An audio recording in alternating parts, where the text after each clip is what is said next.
I have all these frigging root vegetables. What to do? Rutabaga, whiskey, bisque, and sweet beet pickles. I have this many beets, so barely a dent made in those, and this many rutabaga. Not bad. I'm going to separate out some rutabaga, enough for making a full pot of delicious soup. And I'm going to bring some beets to a boil, since that is what takes the longest for the pickles.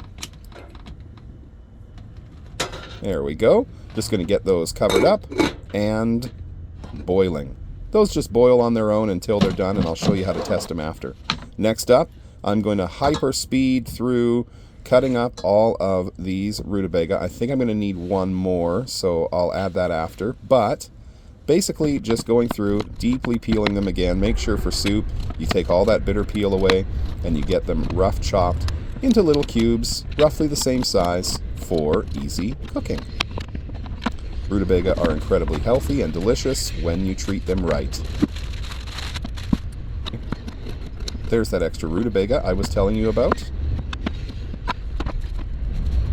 And now we're just going to rough chop them into little cubes set for cooking. It's 5 p.m. That's the start time here. So how long will all this take?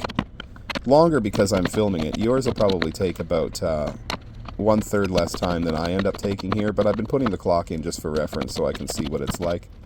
I'm taking half a celery head, rough chopping that up using a mandolin, because that's going to all puree at the end, so you don't have to be super fussy about your cuts here. This is a good thing about Bisque. You can just chop it up, get it boiling, and puree it. I'm going to add peppers. I didn't have carrots, so normally you could add some carrots, onions, and celery, but I'm using peppers for a little note of sweetness.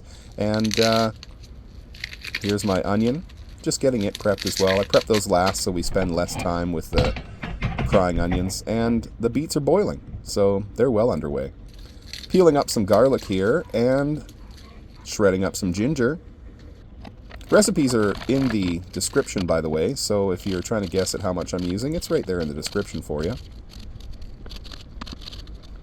And I'm going to turn on the oven because I'm also preparing a smoky tofu garnish here. So I'm basically just going to crumble tofu, flavor it with smoke and other things, and get it baking so that we have a nice topping for the bisque. The bisque is fully smooth, so adding some textural intrigue can be quite nice. So it's just one block of firm tofu, and I'm just crumbling it up just like so, putting it into this little container because it's a small kitchen and I don't have enough bowls, to be honest. And making sure that it's kind of like a nice crumble, just like this. And to it I'm going to add some Maggi seasoning with my chaotic lid, and some liquid smoke essence, and some soy sauce, and some annatto seed for color.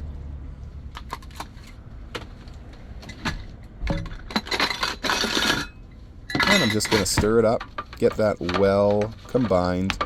And at the end I'm going to add a bit of oil, put it on my pan, and just start baking it down.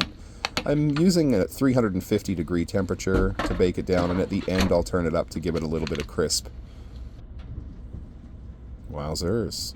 5:30, time is really flying. So now I've got most of my stuff prepped. To the tofu, I'm actually going to add some onion and really small diced red peppers. This will add some nice color, help it hydrate while it cooks down a little bit, and then allow it for a more even crisp after. So just wee little pieces here for that. And adding a little bit of shredded garlic to it too, some microplaned garlic so that it has a kind of toasted garlic vibe. That'll be very nice as textural intrigue at the end when the bisque finishes. I don't know if you know, but Tom Cruise stars in this soup. It's called Whiskey Bisqueness. Oh, God. It's amazing I don't have millions of views. So I'm just laying out the tofu and putting it into the pan like this so that there's more surface area touching the pan. I did a little bit of a greased pan. I used like a Pam spray or a canola oil spray. And it is going now into the oven. Beets are still boiling. There is a way to show you how to test them to see if they're done. But first we've got to start the soup.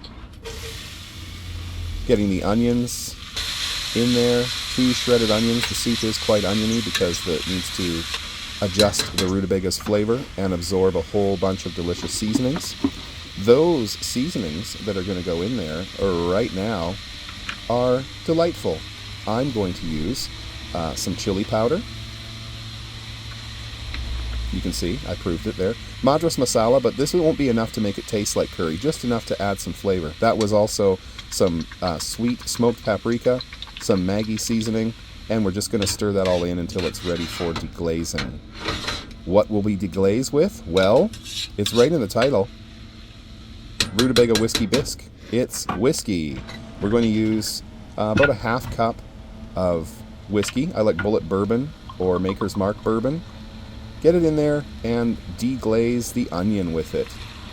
You might want to add a little splash at the end, but please be careful because too much and it's horrible, but a little bit and it's just beautiful. Those are deglazed, so next up comes the celery and the peppers. Those are all going to cook down and soften, so they're making one sort of homogeneous flavor. And then we're going to add the rutabaga. Rutabaga are just going to soften a little bit there, and then we're going to add water to cover and bring that to a boil. Our beets are still raging at a boil, as you can see. Probably be done pretty soon here.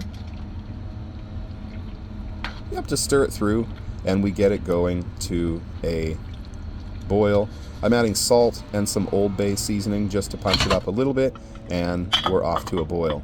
It's 6 o'clock. 1 hour has passed. The soup's coming to a boil, and how are these beets? They look like they might be ready to test.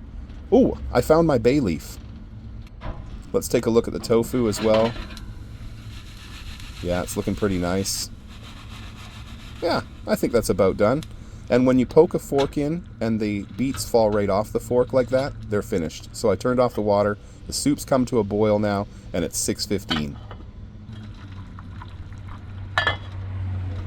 So I took the beets off, and now we're going to start on the brine. It's equal parts water, sugar, and vinegar.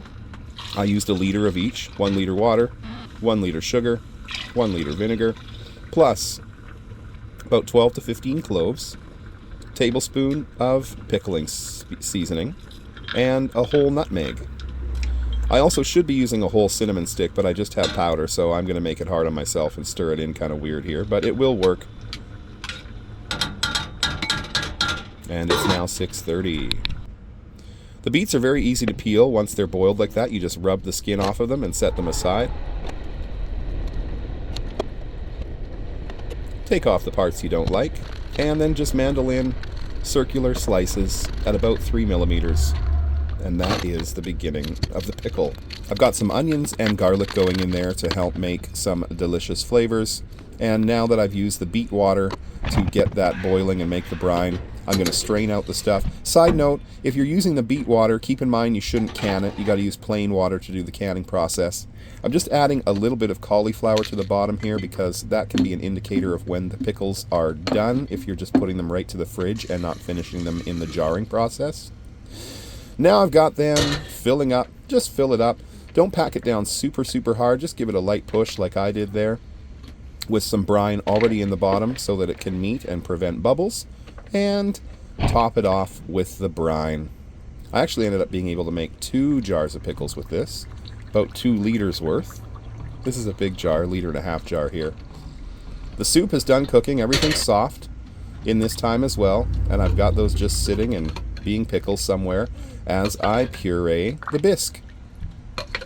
I have just a little USB blender, but if you wait till it's cooled down somewhat, you can put it all in your Vitamix or a Cuisinart, or even better maybe would be an immersion blender for this, a hand blender. Remember to take out that bay leaf before pureeing it because you might end up with an unsavory flavor. And this here is the texture you should end up with.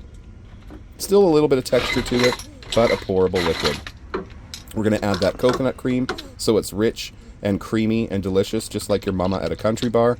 And we're going to stir it in so it just changes the color to a nice orangey, yellow kind of sunrise, sunset-y kind of color. Isn't that nice?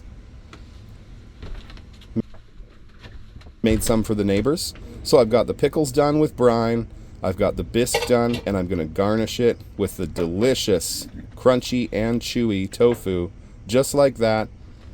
That's more ways to use your root veg. This came out great. For Vegan Everywhere, I'm David. Garnish that with a little bit of ginger, a little bit of garlic, and we're out.